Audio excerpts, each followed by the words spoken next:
ধনে যদি হইতাম ধনী যাইতাম সোনার মদিনা। আল্লাহুম্মা সাল্লি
সবাই মহান মালিকের দরবারে শুকরিয়া জানাচ্ছি। আওয়াজে পড়ি আলহামদুলিল্লাহ। আলহামদুলিল্লাহ।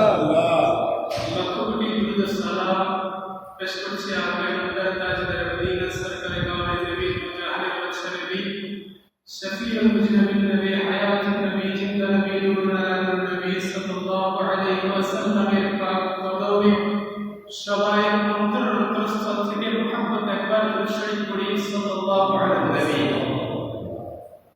আল্লাহ রাব্বুল আলামিনের দরবারে হাজার কোটি লক্ষ কোটি শুকরিয়া আদায় করছি যে মহান রব্বুল আলামিন আমাদেরকে এই বৃষ্টির মধ্য দিয়েও একটা বৈরী আবহাওয়ার মধ্যে আমাদেরকে মসজিদে আসার বসার এবং আল্লাহ রাব্বুল আলামিনের সানাখানি পাঠ করার তৌফিক দান করেছেন। আবারও সেই মহান মালিকের দরবারে শুকরিয়া দান করি আলহামদুলিল্লাহ। আমাদের মধ্য থেকে 1445 হিজরি বিদায় নিয়ে 1446 হিজরি আমাদের মধ্যে কি করেছে, আগমন করেছে। আজকে হচ্ছে মুহররমের 5 তারিখ, প্রথম জুমা। মুহররমের 5 তারিখ আজকে চলমান প্রথম জুমা। এই মুহররম জুড়ে রয়েছে অসংখ্য অগণিত আল্লাহ রাব্বুল আলামিনের কুদরত, আল্লাহ রাব্বুল আলামিনের বেমিসাল নজির রয়েছে। এই মুহররমকে ঘিরে রয়েছে অসংখ্য নবীদের অসংখ্য মুজিজার ঘটনা।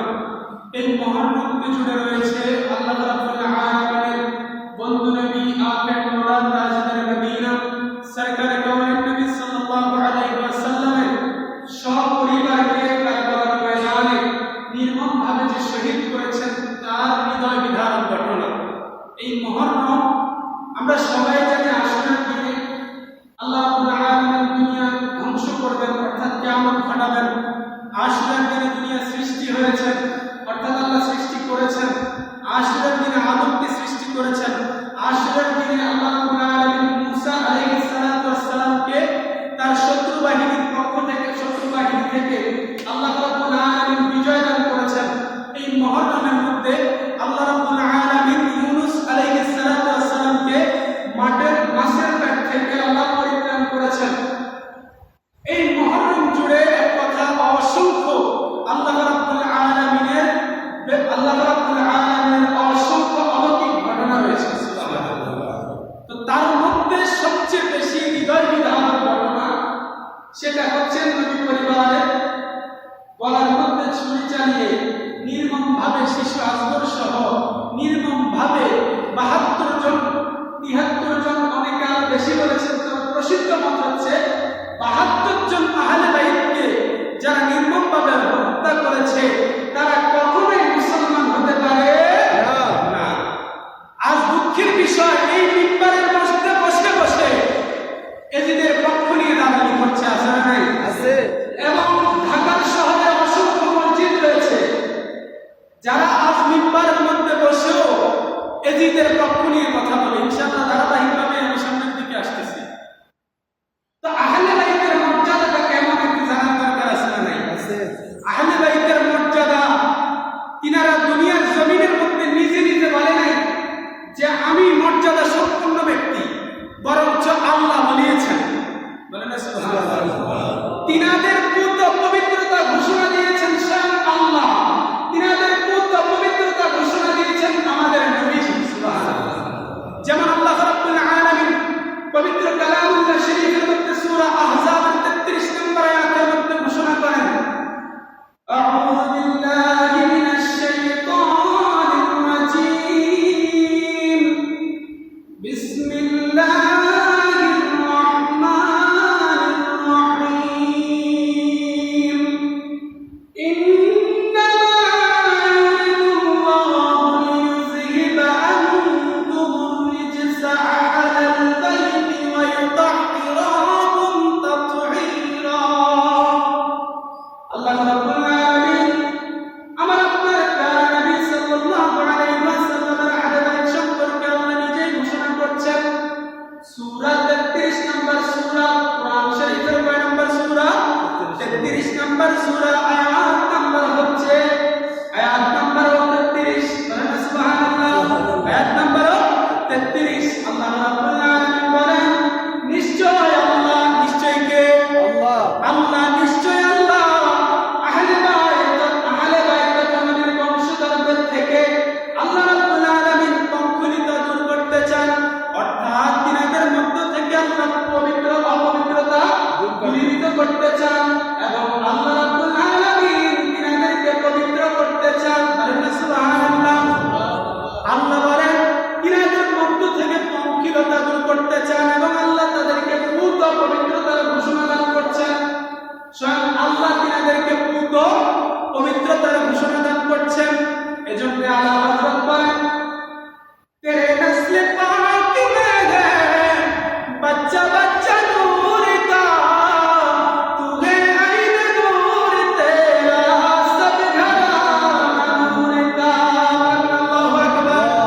आला हज़रत बोलेन, या रसूल अल्लाह या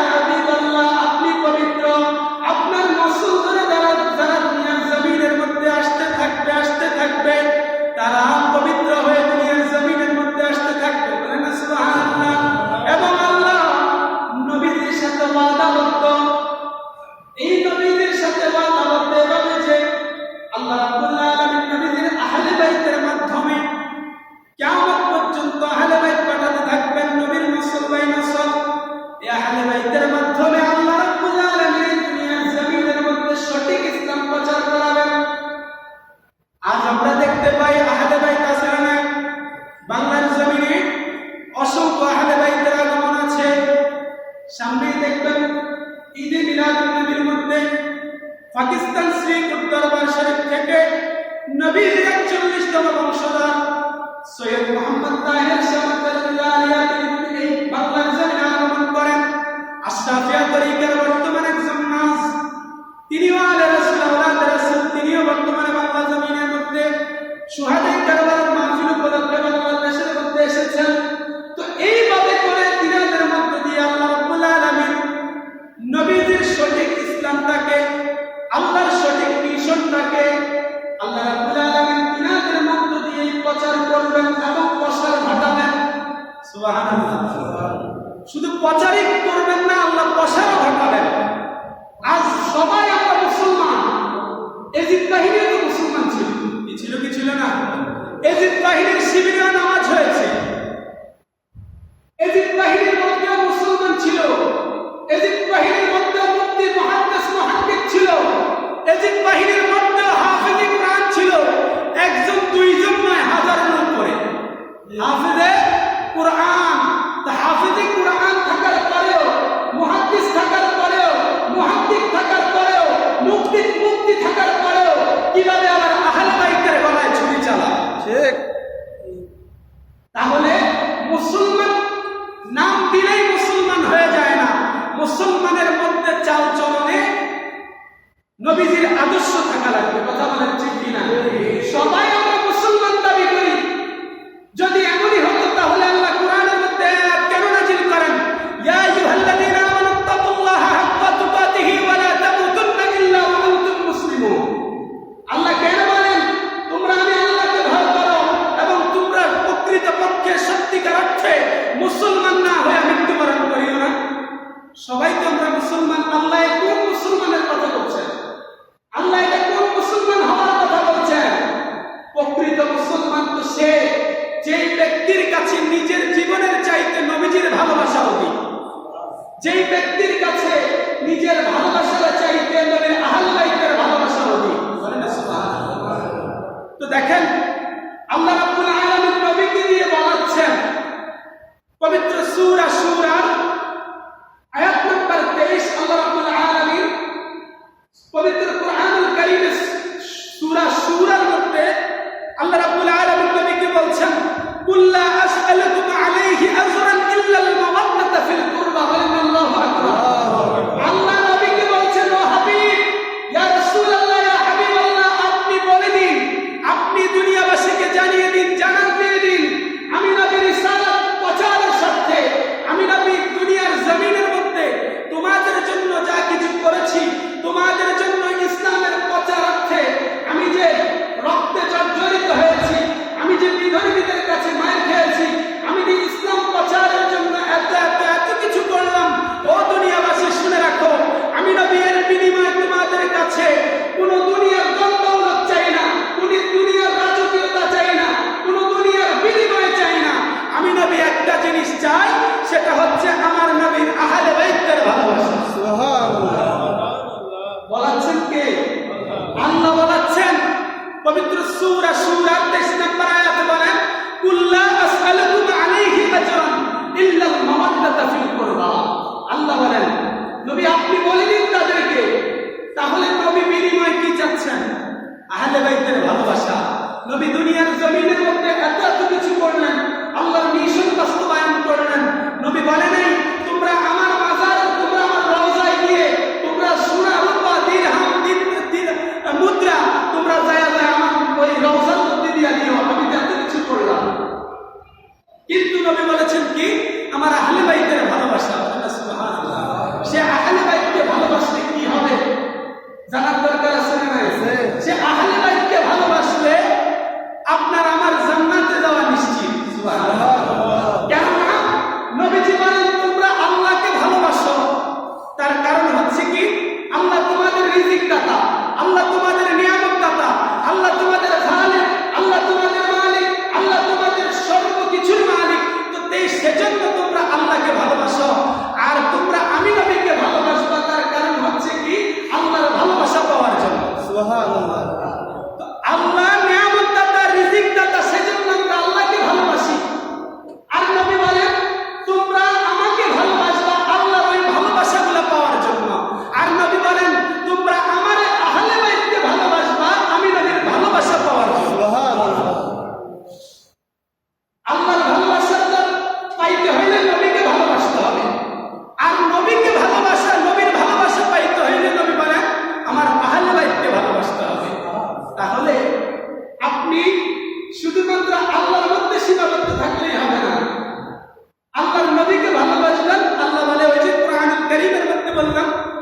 যে মাইয়ুতি'র রাসূল ফাকাদ আতা আল্লাহ, যে আমি নবীর ইবাদত করলো, অনুসরণ করলো, সেজন্য আল্লাহর অনুসরণ করলো।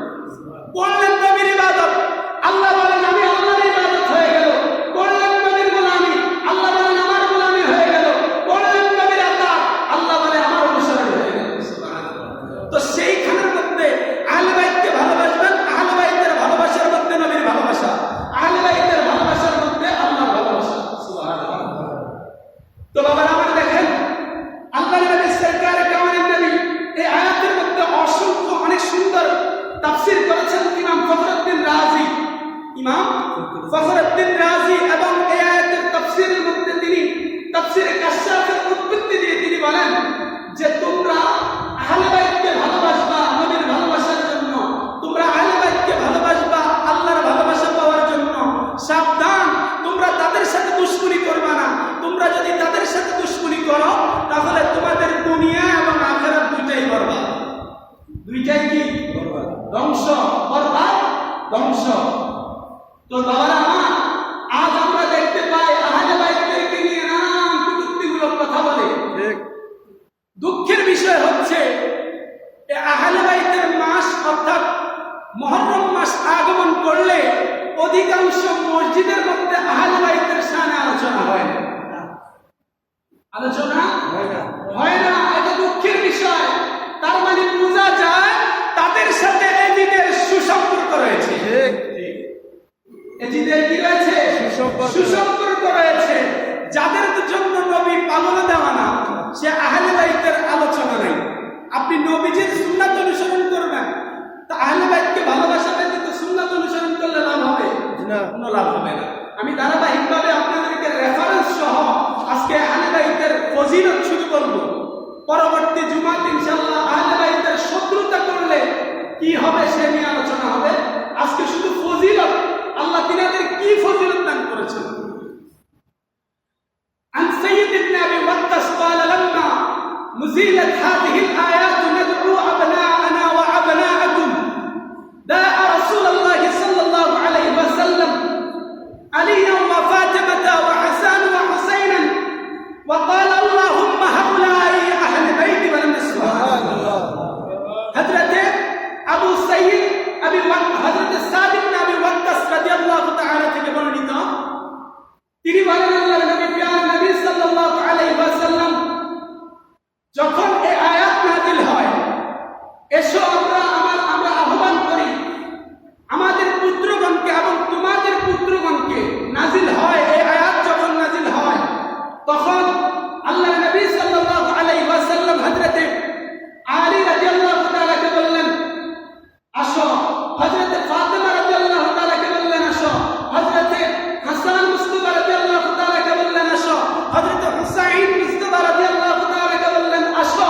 অতঃপর আল্লাহ রাব্বুল আলামিনের দরবারে নবীজি বলছেন আল্লাহুম্মা হাউলাই আল্লাহুম্মা হাউলাই আহলে বাইতি ওয়া সুবহানাল্লাহ। রাওয়াহু মুসলিম। মুসলিম শরীফের মধ্যে হাদিস খানা রয়েছে। অতঃপর আল্লাহর নবী বলেন আল্লাহুম্মা হাউলাই আহলে বাইতি, রাওয়াহু মুসলিম। আল্লাহর নবী বলেন হে আল্লাহ, এরাই হচ্ছে আমার আহলে বাইত ওয়া সুবহানাল্লাহ। আল্লাহুম্মা হাউলাই আহলে বাইতি, আল্লাহ এরাই হচ্ছে আমার আহলে বাইত। তাহলে আহলে বাইত কয়জন? পাঁচজন। কয়জন? পাঁচজন। স্বয়ং নবীজি সাল্লাল্লাহু আলাইহি ওয়াসাল্লাম, অথবা মাওলানা আলী কারামাল্লাহু ওয়াজহুল কারীম, অথবা হযরতে মা ফাতিমাতুজ জাহরা তাইয়্যিবা তাহেরা রাদিয়াল্লাহু তাআলা আনহা, অথবা হযরতে হাসান মুস্তাফা রাদিয়াল্লাহু তাআলা এবং হযরতে হুসাইন মুস্তাফা রাদিয়াল্লাহু তাআলা আনহুমা, দুইজন। তো এই মোট পাঁচজন হলেন আহলে বাইত। এই পাঁচজন হলেন আহলে বাইত। আল্লাহ তাদেরকে আহ্বান, আল্লাহর নবী তাদেরকে আহ্বান করে অতঃপর আল্লাহকে বলছেন আল্লাহ এরাই হলো আমার আহলে বাইত। সুবহানাল্লাহ। হাদিস কানা মুসলিম শরীফ দ্বিতীয় খণ্ড পৃষ্ঠা নাম্বার 278, হাদিস নাম্বার 2404 নম্বর হাদিস। অতঃপর দেখেন নবীজি আরো ক্লিয়ার করার জন্য তিনাদেরকে আহ্বান করছেন এভাবে। হযরত আয়েশা সিদ্দিকা রাদিয়াল্লাহু তাআলা আনহা থেকে বর্ণিত, তিনি বলেন একদিন শীতের বেলা নবীজি একটা নকশি কম্বলের নিচে তিনি একে একে করে আহ্বান করলেন। প্রথমত তিনি আহ্বান করলেন মা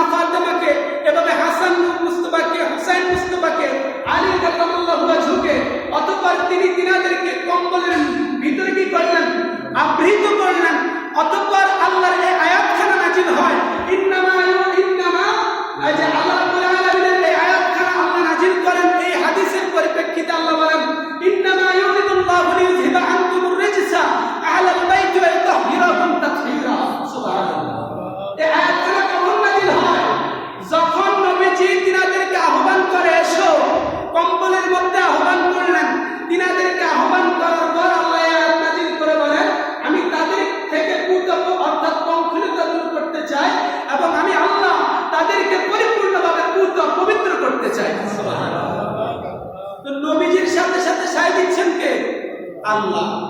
আল্লাহ নবীকে বলাচ্ছেন, আবার নবীকে দিয়ে কি করছেন? পড়াচ্ছেন। নবীকে দিয়ে বলাচ্ছেন, নবীকে দিয়ে পড়াচ্ছেন। নবী আহলে বাইতকে ভালোবাসে, আল্লাহ কি ভালোবাসে না বেশে পারে? আল্লাহ নবী আহলে বাইতকে ভালোবাসে, তো আল্লাহ কি সে আহলে বাইতকে ভালোবাসেন নিষেধ করেছেন? বরঞ্চ আল্লাহ কি করছেন? উম্মতের জন্য ওয়াজিব করে দিচ্ছেন। উম্মতের জন্য কি করে দিচ্ছেন? ওয়াজিব করে দিচ্ছেন আহলে বাইতের ভালোবাসাকে।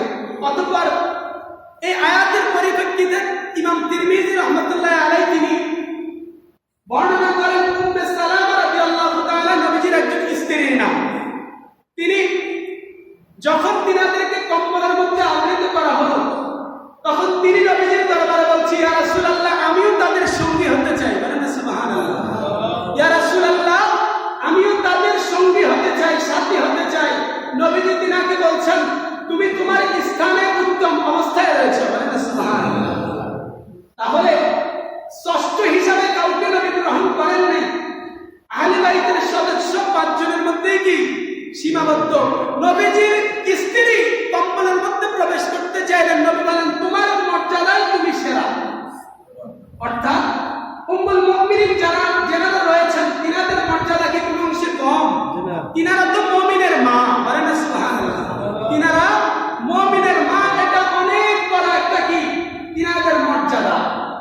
আল্লাহ রাব্বুল আলামিন আমাদেরকে দেখেন, বর্তমানে এটাও দেখা যায়, আজ নবীজির এই যে গত 2-3 দিন আগে মা আয়েশা সিদ্দিকাকে নিয়েও এক ব্যক্তি এই যে 2-3 দিনের মধ্যে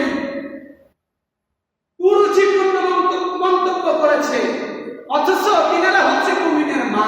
তো যাদের মুমিনের মা নবীজির স্ত্রীগণ, তারাই পরিপূর্ণ সম্মান করবে। আর যারা মুমিন না, যারা বেঈমান, যারা বেদুইন, তারাই নবীজি এবং নবীজির আহাল নিয়ে বাজে মন্তব্য করবে। যেমন নবীজি বলেন, ইয়া আইয়ুহাল্লাযীনা আমানু সাল্লু আলাইহি ওয়া সাল্লিমু তাসলিমা। হে ঈমানদাররা, তোমরা আমি নবীর উপরে কি করো? দুরূদ পড়ো। এখন যারা ঈমানদার তারাই তো পড়ে, যারা বেঈমান তারা কি পড়ে?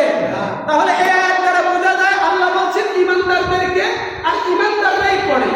তো যারা এটা বোঝানোর জন্য বলতেছি, যারা মুমিনের মা, যাদের যেমন আমাদের মা হচ্ছে, আমাদের মুমিনের মা হচ্ছে কে? নবীজির স্ত্রীগণ। আমরা এটা মানি, জানি এবং এটা বিশ্বাস করি, আজীবন বিশ্বাসের উপর থাকবো ইনশাআল্লাহ। তাহলে আমাদের মা হচ্ছে ওনারা, আমাদের মা হচ্ছে ওনারা। যারা বাজে মন্তব্য করে, তার মানে বোঝা যায় তারা মুমিন না, তারা বেঈমান। তারা বেঈমান। তো বাবারা মা, অতঃপর মা উম্মে সালামা রাদিয়াল্লাহু তাআলা তিনাকে বলছেন, তুমি তোমার স্থানের মধ্যে উত্তম অবস্থানের মধ্যে রয়েছে। হাদিসখানা মুসলিম শরীফ 2য় খণ্ড পৃষ্ঠা নাম্বার 283 এবং হাদিস শরীফ নাম্বার হচ্ছে 2524। এমনি করে সিয়াসিত্তা গ্রন্থ বলেন, কুরআন বলেন, অসংখ্য তিনাদের ফজিলত বর্ণিত রয়েছে।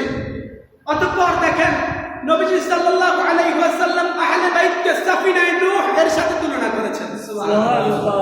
আপনারা নূহ আলাইহিস সালামের ঘটনা তো অনেকেই জানেন, জানেন কি জানেন না? জানেন না? যখন প্লাবন হয়েছিল, যখন আল্লাহর তরফ থেকে গজব নাজিল হয়েছিল, তখন আল্লাহ রাব্বুল আলামিন হুকুম করেছেন হযরত নূহ আলাইহিস সালামকে তিনার ওই নৌকার মধ্যে আহ্বান করার জন্য। যারা তিনাকে বিশ্বাস করতেন, একত্ববাদী বিশ্বাসী ছিলেন, তারা ওই নৌকার মধ্যে আরোহণ করেছেন এবং আল্লাহর ঘোষণা অনুযায়ী তারাই নাজাতপ্রাপ্ত। সুবহানাল্লাহ। তারাই কি নাজাতপ্রাপ্ত। কিন্তু যারা উঠে নাই, যারা আল্লাহর সাথে গোলামি করেছে, আল্লাহর সাথে অহংকার করেছে, আল্লাহর বিরোধিতা করেছে, তারাই ধ্বংস হয়েছে। তাদের মধ্যে একজন হচ্ছে নূহ আলাইহিস সালামের ছেলে কেনান। নৌকায় পিতা চাইছে উঠুক, কিন্তু আল্লাহর হুকুম হচ্ছে না। আল্লাহর হুকুম কি না, সে অহংকার বশত ধ্বংস হয়েছে।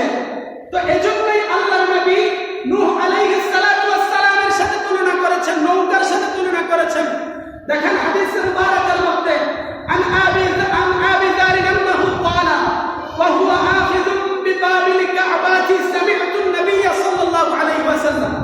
হযরত আবু যার রাদিয়াল্লাহু তাআলা তিনি কাবা শরীফের দরজা ধরা অবস্থায় বলতেছেন, কি শরীফ? কাবা শরীফ। কাবা শরীফের দরজা ধরা অবস্থায় তিনি বলতেছেন, কে? হযরত আবু যর রাদিয়াল্লাহু তাআলা কাবা শরীফের দরজা ধরে ধরে তিনি বলতেছেন, আমি নবীজি সাল্লাল্লাহু আলাইহি ওয়াসাল্লামকে বলতে শুনেছি যে আমি নবীজিকে বলতে শুনেছি, ইয়া কওমি ইয়াকুলু আলা ইন্না মিসলা আহলি বাইতি ফীকুম মিসলা সাফিনাতিন নূহ মান রাকিবাহা ওয়া মান তাখাল্লাফা মান হালাকা বলেন না সুবহানাল্লাহ। মান রাকিবাহা নাজা ওয়া মান তাখাল্লাফা হালাকা।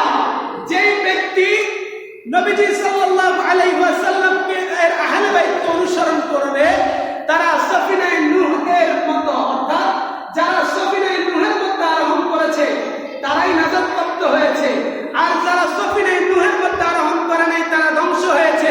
তো আবু যর রাদিয়াল্লাহু তাআলা বলেন, আমি নবীজিকে বলতে শুনেছি, নবীজি বলেন যারা আমার আহলে বাইতকে অনুসরণ করবে, যারা আমার আহলে বাইতকে ভালোবাসবে, যারা আমার আহলে বাইতের রশিটাকে তারা আঁকড়ে ধরবে, তারা কখনোই ধ্বংস হবে না।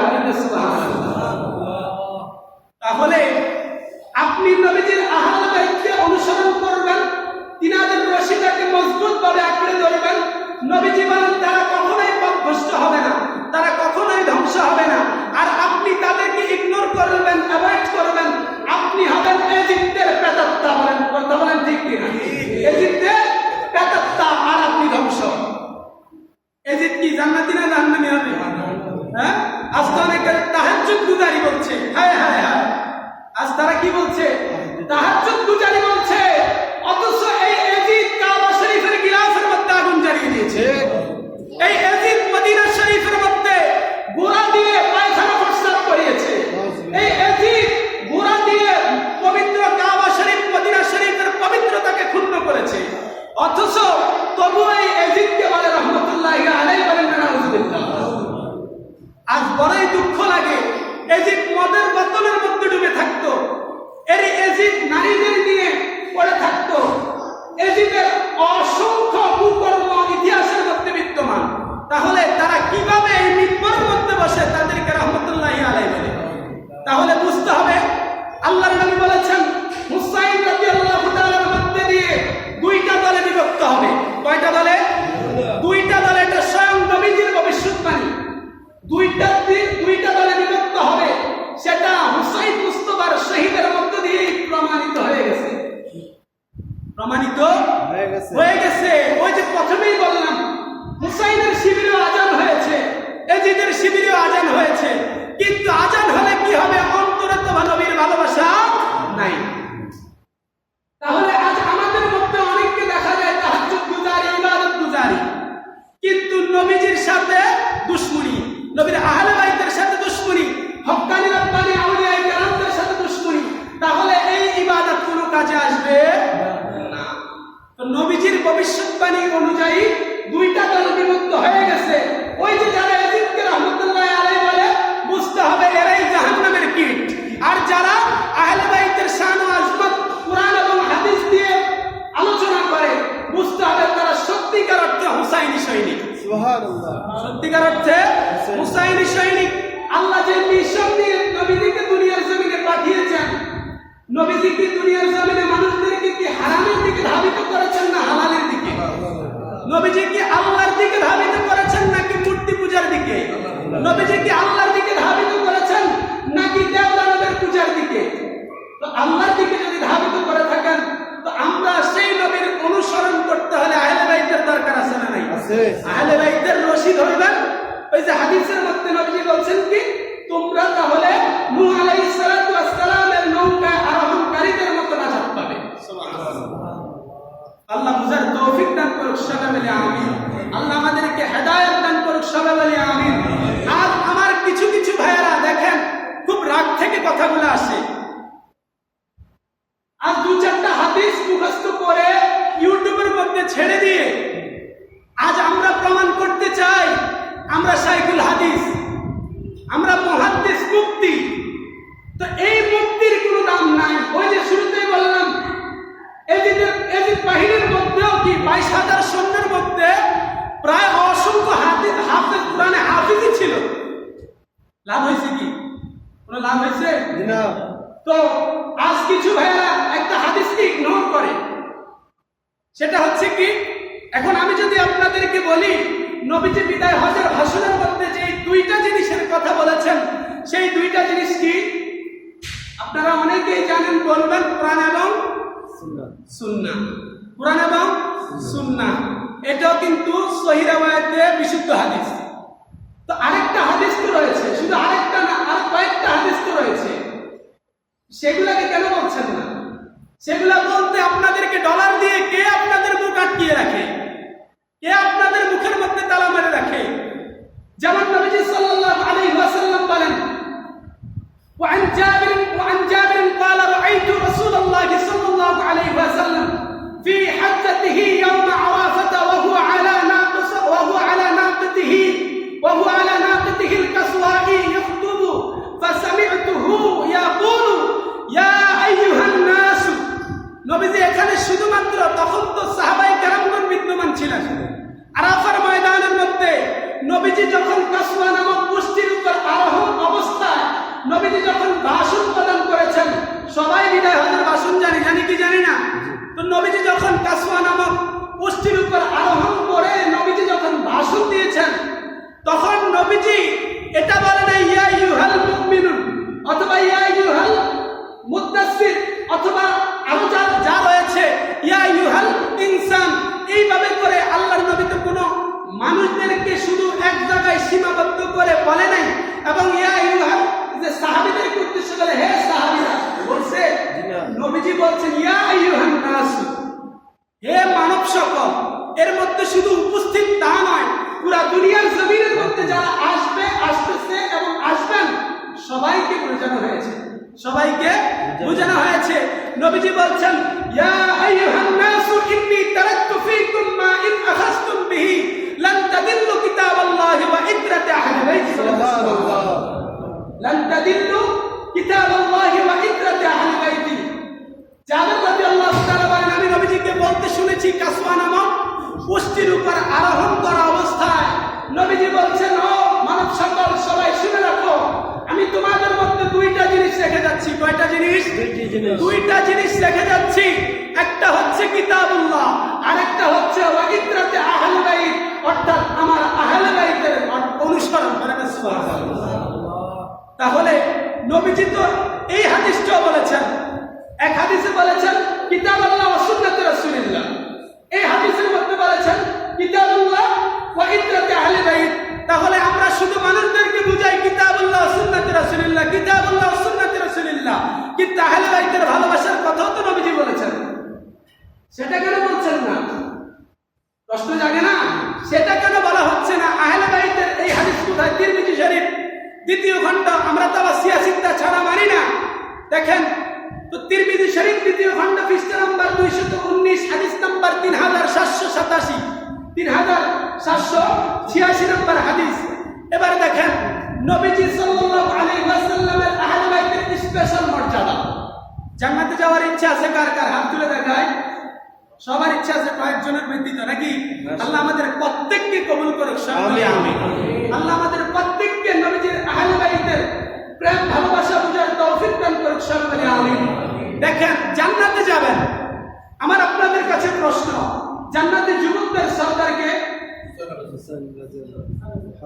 ইমাম হাসান এবং হুসাইন মুস্তাফা রাদিয়াল্লাহু তাআলা আনহুমা, দুইজন কিনারা হচ্ছে জান্নাতে যুবকদের সরদার।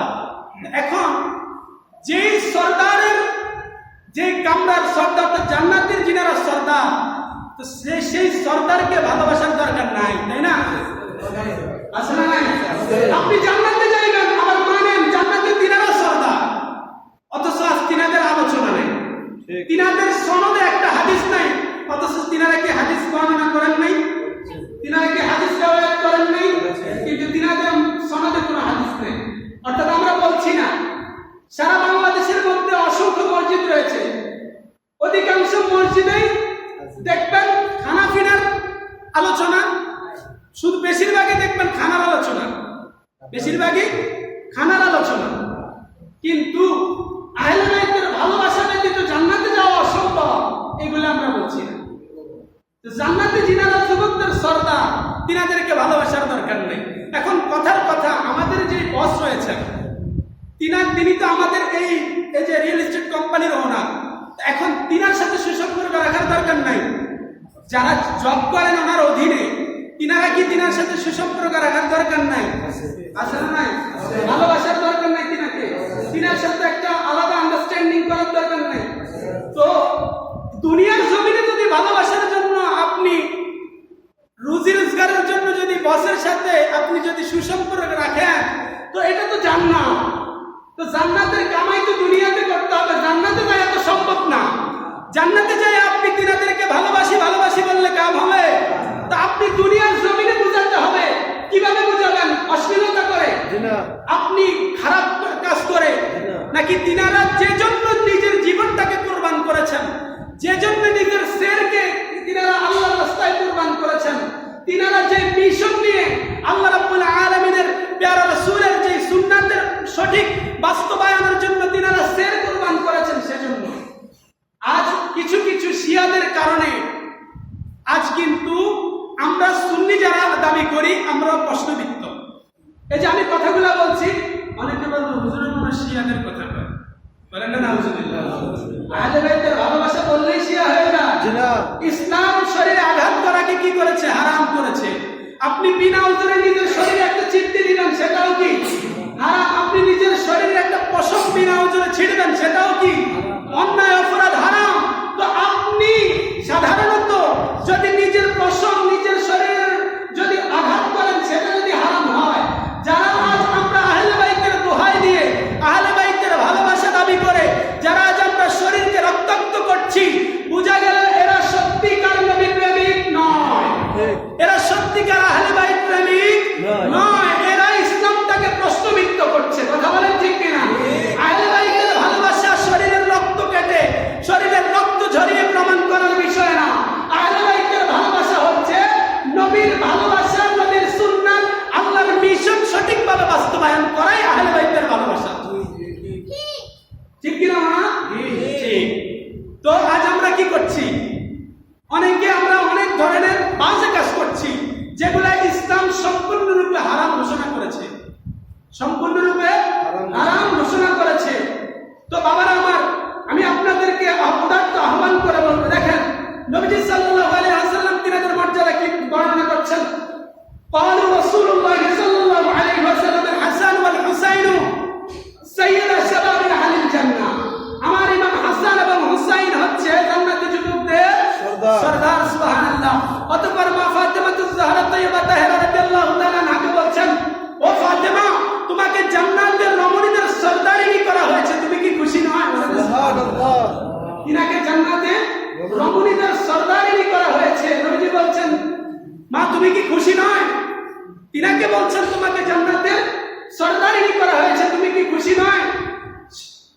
তো আপনি দেখেন, একটু খেয়াল করেন, আল্লাহ রাব্বুল আলামিন এই রাজত্বের মালিক, এই রাজত্বের কি এই কুল কায়নাতের মালিক, কিন্তু মালিকানাটা দিয়ে রেখেছেন আমার নবীর হাতে। বলেন সুবহানাল্লাহ।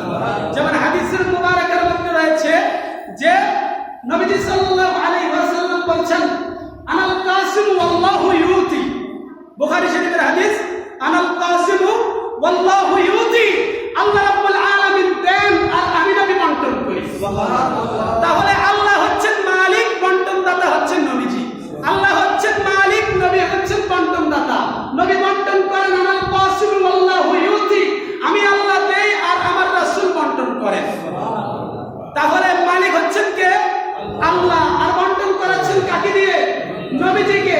তো সেই নবী হচ্ছেন বন্টনকারী, আর সেই নবী হচ্ছেন শাফায়াতের মালিক। সেই নবী হচ্ছেন কি? শাফায়াতের মালিক। তো সেই নবী শাফায়াতের মালিক, হাউজে কাউসারের মালিক। আল্লাহ ঠিকই মালিকানা রয়েছেন। আর অনেকে তো এখন কি করে, ওই যে না হুজুর মনে ভুল বলতেছে, আমরা কি কোনো ভুল কথা বললাম? এখন মালিককে, সৃষ্টিকর্তাকে। এখন কথার কথা, আপনার বাড়ি আছে, বাড়ির মালিক আপনি নিজেকে দাবি করছেন কি করছেন না? মূলে মালিককে আল্লাহ। তা আপনি কি কখনো বলছেন এই বাড়ির মালিক আমি না আল্লাহ? আপনি হালাকে নিজেকে দাবি করছেন মালিক, কিন্তু মূলে মালিক আল্লাহ। তো আল্লাহ রাব্বুল আলামিনের জান্নাত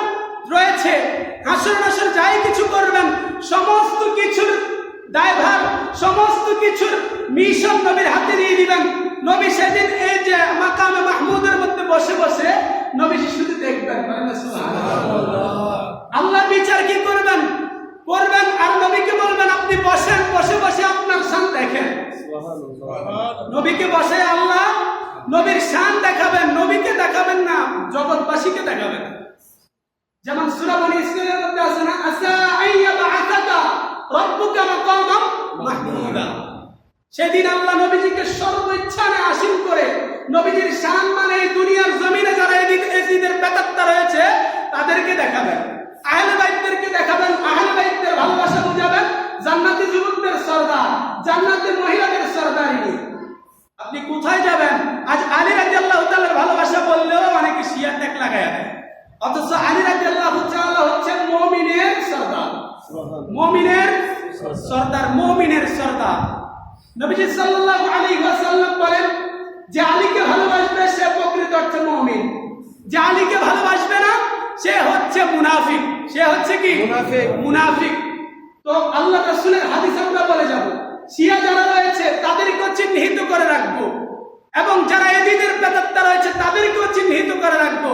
কেননা আমরা এজিদের অনুসারী না, আমরা শিয়াদের অনুসারী না, আমরা নবীজির যেই নাজাবপ্রাপ্ত দল আহলে সুন্নাত ওয়াল জামাতের অনুসারী। ঠিক কথা বলেন, ঠিক কি না? শিয়ারা যা করে আমরা কি তা অনুসরণ করব? না। আহলে বাইতের ভালোবাসা আপনি শিয়াদেরকে অনুসরণ না করে আপনি যদি কোরআন হাদিস দিয়ে অনুসরণ করেন তাহলে আপনি সঠিকভাবে আছেন, আপনি সঠিকভাবে আছেন। আপনি শিয়াদেরকে অনুসরণ করলে আপনি ধ্বংস। তার কারণ কি? শিয়ারা কোরআন হাদিস বাদ দিয়ে অনেক কিছু করে যেগুলো ইসলাম সমর্থন করে না, কোরআন হাদিস সমর্থন করে না। এই যে আমি কোরআন হাদিস দিয়ে এতগুলো কথা বললাম, কোন অংশে আহলে বাইতের ভালোবাসা কমে গেছে? আহলে বাইতের ভালোবাসা ফুটে উঠেছে না? তা আপনি শরীরের মধ্যে রক্তাক্ত করে কি আহলে বাইতের ভালোবাসা বোঝাতে হবে? আপনি নামাজ পড়ে, দান সদকা করে, তিনাদের শানে আজমতে আলোচনা করে আপনি তিনাদের শান ও আজমত বর্ণনা করতে পারলে এটাও ভালোবাসার বহিঃপ্রকাশ। আজ আমরা কি করছি? শরীরের রক্তাক্ত করে ভালোবাসা প্রমাণ করছি। আল্লাহ আমাদেরকে হেদায়েত দান করুন, সবাই বলে আমিন। আজ আরেকটা কথা বলে নেই, দেখেন অনেকে বলে থাকে যে সেই দিন তো হুসাইন রাদিয়াল্লাহু তাআলা যুদ্ধ করার জন্য গেছে, বলেন না নাউজুবিল্লাহ। আচ্ছা আমি আপনাকে বলি, এখন আপনাকে যদি কল দিয়ে বলে তুমি অমুক জায়গায় আসো, তোমার সাথে আমার বোঝাপড়া আছে, তা আপনার মনে যদি আশঙ্কা থাকে সেখানের মধ্যে গেলে আপনাকে সে আঘাত করতে পারে, আপনার উপর আক্রমণ চালাতে পারে, আপনি কি আপনার প্রিয়জনকে সাথে করে নিয়ে যাবেন? কি বলবেন? তোমরা থাকো, যা হবার আমার হোক, আমি যাই। কথা বলেন, ঠিক কিনা? সেদিন আহলে বাইতের সাথে মুনাফিকি করা হয়েছে। সেদিন আহলে বাইতকে একে একে 100 অধিক, অনেকে বলেছেন 72, অনেকে বলেছেন 200 অধিক, অনেকে বলেছেন 700 পর্যন্ত চিঠির মাধ্যমে তিনাদেরকে কুফায় আহ্বান করা হয়েছে। তিনারা তো মারামারির জন্য যায় নাই, ইসলাম প্রচারের জন্য গেছে। তিনাদের মাধ্যমেই তো ইসলাম পরিপূর্ণতা পেয়েছে। কথা বলেন, ঠিক কিনা? তো সেই দিন তিনি যদি যুদ্ধ করার জন্যই যাইতেন, 6 মাসের শিশু আলী আসগরকে সাথে নিতেন না, তিনার ভাই ভাবিদেরকে সাথে নিতেন না, নিজের কন্যা সন্তানদেরকে সাথে নিতেন না। এইভাবে করে আহলে বাইতের ছোট থেকে বৃদ্ধ পর্যন্ত কাউকে সাথে নিয়ে যেতেন না। তার মানে এটাই ক্লিয়ার হয় তিনারা যুদ্ধের জন্য যান নাই, ইসলামের সঠিক রূপরেখা, সঠিক রূপরেখা আমাদের মাঝে প্রচারের জন্যই গিয়েছেন। যেটা আল্লামা ইকবালের নাম শুনেছেন না? কবি আল্লামা ইকবাল কত চমৎকার করে তিনি একটা মানকাবাত পেশ করেন। मुझे कूफा वालों मुसाफिर न समझो, मैं आया नहीं हो, बुलाया गया हूँ, मैं आया नहीं हो, बुलाया गया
शहादत की मंजिल को पाया है मैंने, मैं मुरीदा नहीं हो जिलाया गया हूँ। যারা আজ এজিদের পক্ষ নিচ্ছে তারাই মুর্দা, যারা আজ হুসাইনের আলোচনা করছে সেই হুসাইনই জিন্দা। বলেন না সুবহানাল্লাহ। এই আল্লামা ইকবালের এই শের থেকে সমস্ত কিছু স্পষ্ট। আল্লাহ আমাদেরকে প্রকৃত অর্থে আহলে বাইতের প্রেমিক হিসেবে কবুল করুক, সবাই বলে আমিন। বাবারা আমার, এটা হচ্ছে আশুরার মাস। এই আশুরার মাসের মধ্যে রোজার অসংখ্য ফজিলত রয়েছে। আগামী 9 এবং 10 তারিখ আমরা চেষ্টা করব ইনশাআল্লাহ 2টা রোজা রাখার জন্য। কয়টা রোজা? 2টা রোজা রাখার জন্য। ইহুদিরা একটা রোজা রাখতো শুধুমাত্র আশুরার 10 তারিখ। তো নবীজি সাল্লাল্লাহু আলাইহি ওয়াসাল্লামকে এক সাহাবী বলছে, ইয়া রাসূলুল্লাহ, ইহুদিরা তো এই দিন রোজা রাখে। তো নবীজি বলছেন, তাহলে তোমরা 9 এবং 10 তারিখ রোজা রাখো, ইহুদিদের সাদৃশ্য করো না। বলেন না সুবহানাল্লাহ। তাহলে আমরা ইনশাআল্লাহ চেষ্টা করব এই দিন রোজা রাখার। আরেকটা হাদিস হচ্ছে হযরত আব্দুল্লাহ ইবনে মাসউদ রাদিয়াল্লাহু তাআলা থেকে নবীজি সাল্লাল্লাহু আলাইহি ওয়াসাল্লাম বলছেন, যে ব্যক্তি এই আশুরার মাসে নিজের পরিবার পরিজন বর্গের জন্য খরচা করে, কি করে? খরচা করে, আল্লাহ রাব্বুল আলামিন তার রুজি রোজগারের মধ্যে অপরন্ত বরকত দান করেন। এবং এই মাসের মধ্যে দান সদকার ব্যাপারে আল্লাহর নবী বলেন, যে ব্যক্তি এই মাসে দান সদকা করে সে যেন পুরাটা বছরই দান সদকা করে। যেই ব্যক্তি এই মাসের মধ্যে রোজা রাখে সেই ব্যক্তি যেন পুরাটা বছরই রোজা রাখে। রোজা রাখবেন ইনশাআল্লাহ। রোজা রাখবেন এই মাসে 2টা, আল্লাহর নবী বলেন পুরা বছর রোজা রাখে। দান সদকা করবেন এই মাসে, আল্লাহর নবী বলেন পুরা মাসে দান সদকা করার সওয়াব